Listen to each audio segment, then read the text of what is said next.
Cinema താരങ്ങളുടെ വ്യക്തിജീവിതത്തെക്കുറിച്ച് പലപ്പോഴും ഗോസിപ്പുകൾ വരാറുണ്ട്. എന്നാൽ അത്തരം ഗോസിപ്പുകളിലൊന്നും പെടാത്ത ആളായിരുന്നു നടി പാരീസ് ലക്ഷ്മി. ഫ്രാൻസിൽ ജനിച്ച കേരളത്തിൻ്റെ മരുമകളായ പാരീസ് ലക്ഷ്മി മലയാളികൾക്ക് എന്നും പ്രിയങ്കരിയാണ്. ബാംഗ്ലൂർ ഡേയ്സിലെ മിഷേൽ എന്ന കഥാപാത്രത്തിലൂടെയാണ് നടി പ്രേക്ഷക പ്രശംസ നേടിയെടുക്കുന്നത്. ഇന്ന് മലയാളത്തിലടക്കം നിരവധി സിനിമകളിൽ ചെറുതും വലുതുമായി അനേകം കഥാപാത്രങ്ങൾ നടി അവതരിപ്പിച്ചു കഴിഞ്ഞു. അഭിനയത്തിനൊപ്പം നൃത്തത്തിലും നടി സജീവമാണ്. ചെറിയ പ്രായത്തിലെ വിവാഹിതയായ പാരീസ് ലക്ഷ്മി പ്രശസ്ത കഥകളി കലാകാരൻ പള്ളിപ്പുറം സുനിലിൻ്റെ ജീവിത സഖിയായതിനെപ്പറ്റി മുൻപ് പലപ്പോഴായി തുറന്നു സംസാരിച്ചിട്ടുണ്ട്.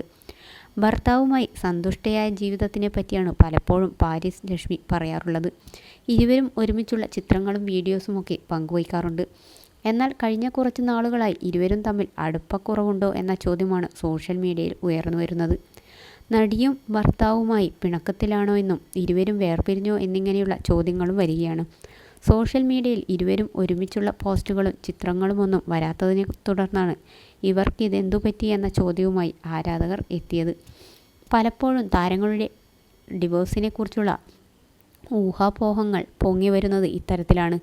സമാനമായ രീതിയിൽ സമൂഹമാധ്യമങ്ങളിലൂടെ താരദമ്പതികളുടെ കഥകളും പ്രചരിക്കുകയാണ്.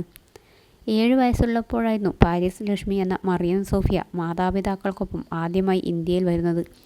ആ യാത്രക്കിടയിൽ ഭരതനാട്യം കണ്ട നടി അതിൽ ആകൃഷ്ടയാവുകയായിരുന്നു. നൃത്തം പഠിക്കണമെന്ന മോഹം കൊണ്ട് 9-ാം വയസ്സു മുതൽ ഫ്രാൻസിൽ ഭരതനാട്യം പഠിക്കാൻ തുടങ്ങി. പിന്നീട് ഇന്ത്യയിലെത്തി നൃത്തം അഭ്യസിച്ചു. അമൽ നീരദിൻ്റെ ബിഗ് ബിയിലെ ഓ ജനുവരി എന്ന ഗാനത്തിൽ ഭരതനാട്യ ചുവടുകൾ വെച്ച് കൊണ്ടാണ് മലയാള സിനിമാ ലോകത്തേക്ക് പാരീസ് ലക്ഷ്മി കടന്നു വന്നത്.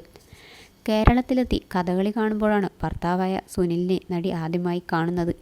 അന്ന് മുതലേ നടിയുടെ കുടുംബം അദ്ദേഹവുമായി സൗഹൃദത്തിലായിരുന്നു. പിന്നീട് നാട്ടിൽ വരുമ്പോഴൊക്കെ കാണുകയും ആ സൗഹൃദം തുടർന്നു പോവുകയും ചെയ്തു. ആദ്യം ലക്ഷ്മിയെ കാണുമ്പോൾ സുനിലിൻ്റെ പ്രായം 21ഉം ലക്ഷ്മിക്ക് 7 വയസ്സുമായിരുന്നു. പിന്നീട് 16-ാം വയസ്സിലാണ് ഇരുവരും കാണുന്നത്. ഞങ്ങൾ തമ്മിൽ ഉണ്ടായിരുന്ന സൗഹൃദത്തിൻ്റെ ആഴം പറഞ്ഞു തരാൻ അറിയില്ല. പക്ഷേ പരസ്പരം വളരെ നന്നായി മനസ്സിലാക്കിയിരുന്നു. ആ ഇഴയടുപ്പം അല്പം മുതിർന്നപ്പോഴും ഉണ്ടായതോടെയാണ് പ്രണയത്തിലാവുന്നത്. വിവാഹം കഴിക്കാമെന്ന് തീരുമാനിച്ചതോടെ ഇരുവരുടെയും മാതാപിതാക്കൾ എതിർപ്പുമായി വന്നു. എല്ലാ പ്രതിസന്ധികളെയും മറികടന്നുകൊണ്ടാണ് പാരീസ് ലക്ഷ്മി സുനിലുമായിട്ടുള്ള ജീവിതത്തിലേക്ക് കടക്കുന്നത്. 2012-ലാണ് ഇരുവരും രജിസ്റ്റർ വിവാഹത്തിലൂടെ ഒരുമിക്കുന്നത്. ഇടയ്ക്ക് നടി ഹിന്ദുമതം സ്വീകരിച്ചതോടെ അതേ വർഷം സെപ്റ്റംബർ 14-ന് വൈക്കം മഹാദേവ ക്ഷേത്രത്തിൽ വെച്ച് വിവാഹിതരാവുകയും ചെയ്തു.